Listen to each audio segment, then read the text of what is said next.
Hello दोस्तों, मैं Sudesh Suman Singh, chief mentor of enhancement study circle. Enhancement circle के इस वीडियो सॉल्यूशन में आपका स्वागत करता हूं। आज हम लोग अल्फ़ाबेट के number of letters in between the given position of letters और adjacent middle letters in the given position of letters के बारे में चर्चा होगी। तो अल्फ़ाबेट के इस सीक्वेंस में हम लोग इसकी चर्चा आगे करते हैं। इसमें तीन तरह से क्वेश्चन पूछे जाएंगे। पहला, दोनों अलग अलग एंड से पोजीशन दिया होगा या दोनों सेम पोजीशन से उसका वैल्यू दिया होगा या ओवरलैपिंग दिया होगा। तो सबसे पहले हम चर्चा करते हैं दोनों एंड से पोजीशन। तो क्वेश्चन आपसे पूछेगा, how many numbers of letters in between sixth letter from left and 14th letter from left। यहाँ दोनों एंड बाएं से दिया है, तो बाएं से छठे और बाएं से 14वें लेटर की बात हो रही है। 6th फ्रॉम लेफ्ट और 14th फ्रॉम लेफ्ट की बात हो रही है। हम लोग नंबर ऑफ सिस्टम में पढ़े थे, नंबर सिस्टम में, कि अगर ये चीज़ें दे रहा है तो इस स्थिति में आप देखेंगे कि बड़े वाले से छोटे को माइनस करेंगे और -1 कर देंगे तो यह हमें इन बिटवीन का संख्या देगा और यह संख्या 7 होती है। कैसे? अगर हम 100 और 1 के बीच में करते हैं तो 98 आता है। कैसे आता है? तो 100 -1 इज 98, मतलब बिगर 1 में से स्मॉलर 1 को माइनस करेंगे और फिर -1 करेंगे तो हमारा इन बिटवीन संख्या हमेशा निकलती है जब यह दोनों सेम एंड से दिया होगा। और इसी तरह दूसरा क्वेश्चन होगा, seventh letter from left end and 13th letter from right end. ये आपसे सवाल पूछा, तो आप इस स्थिति में दोनों अलग अलग एंड से अगर दिया है तो उस पर चर्चा करेंगे।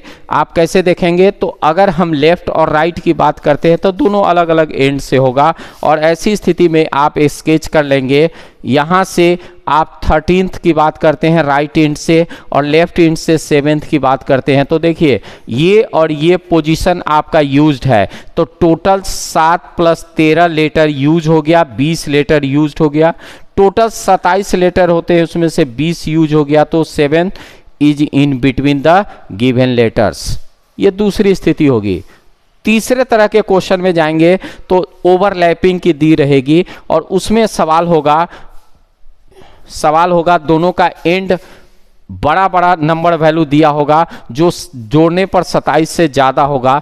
तो अगर ये कहते 18th फ्रॉम लेफ्ट और ये 23rd फ्रॉम लेफ्ट की बात अगर करते हैं, 28th फ्रॉम लेफ्ट और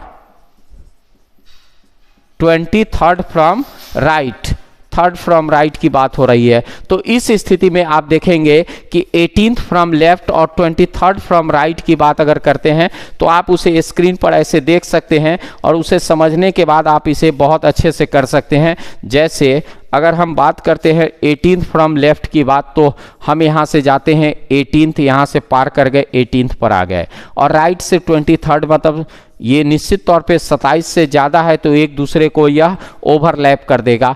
अब आप किसी भी एक पोजीशन को बदल लीजिए। इसे 23 अगर राइट से है तो लेफ्ट से जाने के लिए क्या करते हैं? 27 से माइनस करते हैं 4th फ्रॉम राइट। अब आपके पास ये हो गया कि 4th फ्रॉम लेफ्ट और 18th फ्रॉम लेफ्ट हो गया, तो बड़ा से छोटे को घटाएं और -1 करें तो आपके पास 13 इज द करेक्ट आंसर। ये 13 लेटर जो होगा इन दोनों के बीच में होगा। ये 3 तरह के सवाल होते हैं। अब इसी 3 पर एडजेक्ट की बात होगी, तो उन तीनों की बात हम करेंगे। कैसे वो समझेंगे, वो हमसे क्वेश्चन पूछा जाएगा दूसरे फॉर्मेट में, तो उस पर भी चर्चा करते हैं और उस क्वेश्चन को हम लोग सॉल्व करने की कोशिश करते हैं। जैसे पहला क्वेश्चन लिखा होगा, which letter will be in adjacent middle of, which letter will be adject middle of middle of ninth letter from left and 19th letter from left। ये आपसे क्वेश्चन है। अब इस क्वेश्चन को आप हल करने के लिए क्या करेंगे, तो पहले पोजीशन को ग्राफिक्स तरीके से देख लीजिए। 9th फ्रॉम लेफ्ट और 19th फ्रॉम लेफ्ट, तो बड़ा 19th है, 9 माइनस किया 1, 9 इज द मिडिल लेटर, 4 इधर होगा 4 इधर होगा, 9 को डिवाइड करेंगे तो कैसे होगा, 4 इधर और बीच में एक लेटर होगा। तो यहाँ से 9 गिने, 4 गिने और 1 गिने, 9 + 4 + 1 दैट इज 14, 14 गिनिए और 14 पर n होता है, n is the correct answer. इसी तरह हम लोग दूसरे सवालों पर भी चर्चा करेंगे और इस तरह देखेंगे कि यह हमारा आंसर करने में बहुत आसानी से हम लोग आंसर कर सकते हैं। तो आप इस चैनल से जुड़िए और इससे लाभ उठाइए। Thank you.